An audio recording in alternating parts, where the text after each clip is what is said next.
Hey,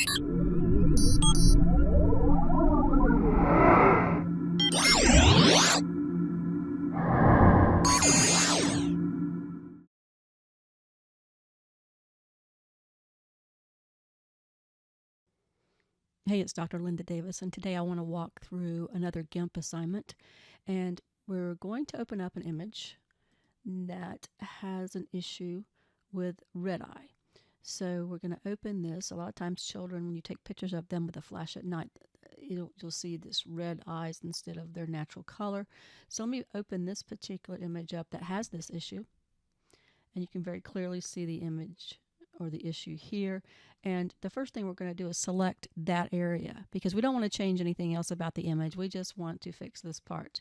So to do that, we're going to do, first of all, rectangular select or rectangle select.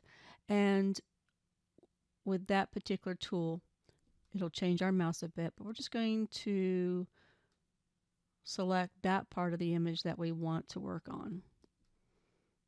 Once we have that done, we want to go up to filters, and that's the menu item. And then we want to go down to enhance. And from enhance, if you scroll down, you'll see red eye removal as one of the choices. So there's red eye removal. Click on that. And you can see instantly just clicking on it, it removes the red eye. But you do have options. I mean, you can pull that bar to where it, if it needs a little bit more or a little less. See, it shows back up again. So you can figure out where the balance is for what you want it, how you want it to appear. You don't want to go too far either way. There's always a happy medium in there somewhere. We'll go with that. And once we're happy with it, then you can just clearly say, okay. And I typically have you always do file export as. So let's do that to save the image. So we'll go to file and we'll go down to export as.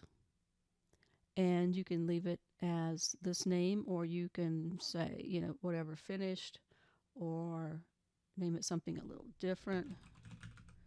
And also, if you want to change it from a .jpg or .jpeg image to a .png image, this is the time to do that. I do prefer .pngs, so I can change that as well. And I'll hit export. I'm just going to keep it all in the same folder that it came out of. As soon as I say export, another screen pops up that says export image as PNG. Yes. And so I'll hit export again. Watch the green status bar go across there, and you're done. So it's saved it as your new name, and that's how you remove red eye. Thank you for your time.